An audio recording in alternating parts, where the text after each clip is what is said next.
Welcome बच्चों। आज area के टॉपिक में मैं ऐसे ट्रिक सिखाऊंगी, चाहे क्वेश्चन डेसिमल में हो, यूनिट भी अनइक्वल हो, किसी भी टाइप का कितना भी हार्ड क्वेश्चन हो, एक ही वीडियो में आपको सब सीखने को मिलेगा। लेकिन इसके लिए वीडियो को स्किप ना करें और लास्ट तक बने रहे।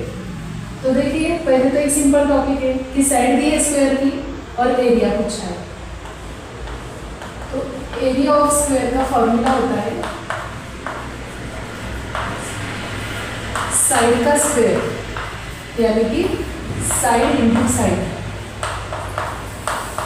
अभी हम सिंपल से स्टार्ट करके ट्रिकी तक जाएंगे।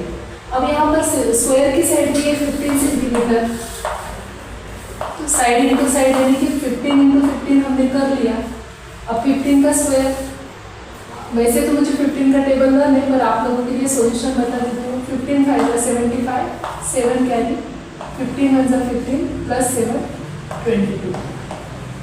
और सबसे मेन चीज़ ये है कि कभी भी आप एरिया निकालो तो आपको ऊपर स्क्वायर देना है। अगर आप स्क्वायर नहीं दे रहे हो तो आपको स्क्वायर, सेंटीमीटर, मीटर जो भी है लिखना है। यही डिफरेंस है पेरीमीटर और एरिया का, कि पेरीमीटर में हम स्क्वायर की साइन नहीं देते पर एरिया में देते हैं।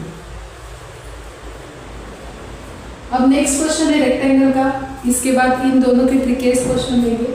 रेक्टेंगल की लेंथ 12 सेंटीमीटर है, ब्रेथ 8 सेंटीमीटर है और उसका एरिया पूछा है।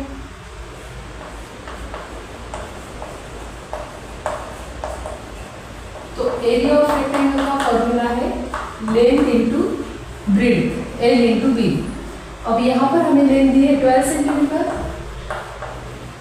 और हमारी ब्रेथ हो गई 8 सेंटीमीटर। फॉर्मूला में वैल्यू पुट कर दी, बस 2 स्टेप में आंसर हो जाता है। फॉर्मूला लिखा, उसमें वैल्यू पुट कर दी और मल्टीप्लिकेशन कर दिया। 12 8 96। फिर से देखिए, एरिया था तो सेंटीमीटर स्क्वायर दिया है, या फिर 96 स्क्वायर सेंटीमीटर। मीटर हो तो मीटर लिखिए। अब यहाँ से इंपॉर्टेंट क्वेश्चन स्टार्ट हो गया है ना, कि अब यहाँ पर साइड जो है डेसिमल में दी है। बहुत से बच्चों डेसिमल के मल्टीप्लिकेशन में बहुत से बच्चे जनरली अटक जाते हैं, पर मैं आपको एकदम सिंपल ट्रिक से सिखाऊंगी। अब यहाँ पे साइड है 2.4 और एरिया पूछा है। अब साइड आप सभी जानते हो कि यहाँ पर स्क्वायर है कि रेक्टेंगल कुछ नहीं दिया है, पर साइड तो सिर्फ स्क्वायर को ही होती है, रेक्टेंगल को तो लेंथ और ब्रेथ होती है। तो फिर से हमने एरिया ऑफ स्क्वायर का फॉर्मूला लिखा, area of a square. Formula तो वही है, साइड बाय साइड या साइड का स्क्वायर। अभी फॉर्मूला में वैल्यू पुट करते टाइम हमने 2.4 मीटर इंटू 2.4 मीटर को लिख लिया है। अब इसके दो मेथड है पॉइंट के मल्टीप्लिकेशन के, मैं आपको दोनों बता देती हूँ। सबसे पहले तो रेगुलर मल्टीप्लिकेशन कर लेना है, थोड़ी देर के लिए डेसिमल छोड़ देना, हमारे माइंड में से स्किप कर देना है उसे। 24 4 96, 9 कैरी, 24 2 48। देखिए, पहले यूनिट से किया, 24 4 96 आया, 24 2 48 कर दिया हमने, और 48 में हमने 9 ऐड किए तो 576 आया। और 576 हमारा आंसर आया है। अब बात आती है डेसिमल देने की। तो सिंपली आपको क्या करना होता है कि आपको डेसिमल के नंबर चेक करने हैं दोनों क्वेश्चन में, दोनों टर्म में, कि यहाँ पर राइट साइड से एक नंबर छोड़ के पॉइंट है, यहाँ पर भी एक, तो एक और एक हो गए दो, दोनों साइड के ऐड कर लेंगे। यहाँ पर राइट साइड से एक नंबर छोड़ के पॉइंट है, यहाँ पर भी एक, तो एक और एक 2 हो गए। इसलिए हम अपने आंसर में 1 2 राइट साइड से 2 नंबर छोड़ के पॉइंट देंगे और स्क्वायर मीटर। अब ये मैंने सिंपल ट्रिक्स दिखाई है तुम्हें पॉइंट देने की। एक्चुअली वो ऐसा काउंट करते हैं कि पॉइंट के बाद 10th है, यहाँ पर भी पॉइंट के बाद 10th है, तो 10th प्लस 10th हो गया 100th। इसलिए हमने 10th 100 2 डैश बना दिए, डेसिमल दिया है और 2 डैश बना दिए 10th 100, और हमने यहाँ पर पॉइंट दे दिया। पर बहुत बच्चों को 10th 100 काउंटिंग में थोड़ा कंफ्यूजन होता है, तो एक सिंपल ट्रिक्स है कि भाई राइट साइड से कितने नंबर छोड़ के पॉइंट है, एक। सेकंड टर्म में भी राइट साइड के कितने नंबर छोड़ के पॉइंट है, एक, तो एक और एक हो गए, तो हमने भी राइट साइड से 2 नंबर छोड़ के पॉइंट दे दिया। और दूसरी आइडिया बता रही थी मैं आप लोगों को डेसिमल की मल्टीप्लिकेशन की, तो वो भी बता देती हूँ। देखिए, सिंपली हमें थोड़ी देर के लिए डेसिमल को हटा ही देना है। अभी यहाँ पे के जो पॉइंट थे स्किप किए। अब यहाँ पे पॉइंट के बाद था 10th, हमने अपॉन में 10th ले लिया। यहाँ पर भी था पॉइंट के बाद 10th, हमने यहाँ पर भी 10th ले लिया। और ये लेने के बाद आप चाहे तो इसको लोएस्ट भी कर सकते हो, या फिर डायरेक्टली 24 जा, जो कि हमारे सामने ही है 576, और 10 से हमने कर लिया 100। ये भी एक ईजी वे है कि अगर आपको डेसिमल के मल्टीप्लिकेशन करने ही नहीं है तो आप डेसिमल को स्किप कर दो। 24/10। अब ये 10 कहाँ से आए, तो पॉइंट के बाद यहाँ पर 10th होता है, और यहाँ पर भी पॉइंट के बाद 10th हो गया, तो 10th। तो 10 जा 100 हो गए, 24 जा 576 हो गए। अब यहाँ पर 2 0 है, 10 था 100 का, तो हमने भी पॉइंट लेके 2 डैश बना लिए। सिंपल ही 2 0 है, इसलिए पॉइंट के बाद 2 डैश दे दी। और ये नंबर लिखते टाइम हमने लिख लिए कि यहाँ पर यूनिट में 5 है, 10 में 7 है, 100 में 6 है। या सिंपली आप क्या करो, 2 0 है, पॉइंट बना के 2 डैश दे दो और राइट साइड से सारे नंबर कॉपी कर दो, क्योंकि यहाँ पे अगर 100 है, 1000 होता तो हमने पॉइंट के बाद 3 डैश बनाए होते, 10 होता तो 80 डैश बनाई होती। तो इस तरीके से भी आप कर सकते हो। अब ये क्वेश्चन काफ़ी इंटरेस्टिंग है और ट्रिकी भी है। अब आप सोचो कि इस टाइप का क्वेश्चन आएगा तो आप सॉल्व कर सकते हो क्या? जो टॉपर है वही बता पाएगा। अब देखिए, इसमें लेंथ है 2.5 मीटर और ब्रीथ है 40 सेंटीमीटर।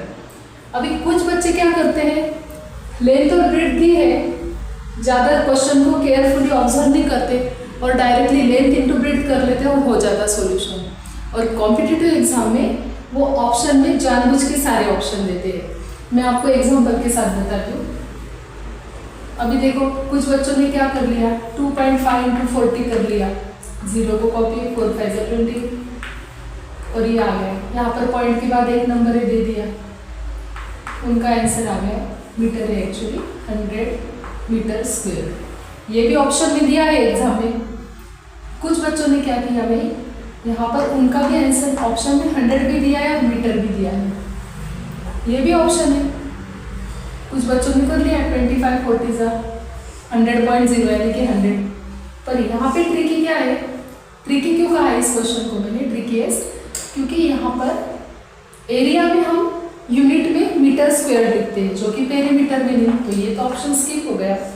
और हाँ, आप अगर सोचोगे तो आपको पता चलेगा, ध्यान से देखोगे, जो बच्चों को अगर ये टॉपिक आता है कि ये भी आंसर रॉन्ग है, गेस करो कैसे। मैं आपको 10 सेकंड का टाइम देती हूँ। तो चलो टॉपिक को आगे बढ़ाते हैं। आपने अगर क्वेश्चन जो भी बच्चों ने केयरफुली पढ़ा होगा तो देखो, यहाँ पर मीटर है और यहाँ पर सेंटीमीटर है। अभी किसी भी मैथ के किसी भी टॉपिक में फर्स्ट रूल तो यही होता है कि हमें क्वांटिटी यानी कि यूनिट इक्वल करने हैं। अब आप देख पा रहे हो, ये मीटर में और ये सेंटीमीटर में, तो हमें हमेशा बड़े क्वांटिटी को यानी कि बड़े यूनिट को छोटे में कन्वर्ट करना है। अब 1 मीटर का 100 सेंटीमीटर होता है, तो 2.5 मीटर का हो गया 2.5 × 100, और इसका मल्टीप्लिकेशन हो गया 2500, 2 0 हमने कॉपी कर लिया। अब यहाँ पर राइट साइड से एक नंबर छोड़ के पॉइंट है, हमने भी दे दिया, यानी कि हमारा आंसर हो गया 250 सेंटीमीटर। ये हमारी लेंथ निकल के आई, और ब्रेड तो पहले से 40 दी है। तो अब हम फॉर्मूला लिखेंगे कि area of rectangle is equal to length into breadth. अब लेंथ हमारी 25 है, तो ये आंसर आया, ये दोनों भी रॉन्ग निकल के आए। अब कन्वर्जन के बाद हमारी लेंथ निकल के आ रही है 250 सेंटीमीटर, क्योंकि हमने मीटर को तो सेंटीमीटर में कन्वर्ट किया, और ब्रेड जो हमें ऑलरेडी दी थी 40 सेंटीमीटर। अब इतने बड़े बड़े मल्टीप्लिकेशन करने की कोई भी ज़रूरत नहीं है। देखिए, यहाँ पर 1 0 है और यहाँ पर 1 0 है। सबसे पहले हम 0 कॉपी कर लेते हैं, जितने भी 0, अगर यहाँ पे 3 यहाँ पे 2 है तो 3 + 2 हम 5 0 लेंगे। तो 1 और 1 2 0 कॉपी किए। अब बचा है हमारा खाली 25 और 4, सिर्फ ये 2 नंबर बचे। तो 25 4 क्या हो गया 100, और ये हमारा आंसर निकल के आया 10,000 स्क्वायर सेंटीमीटर।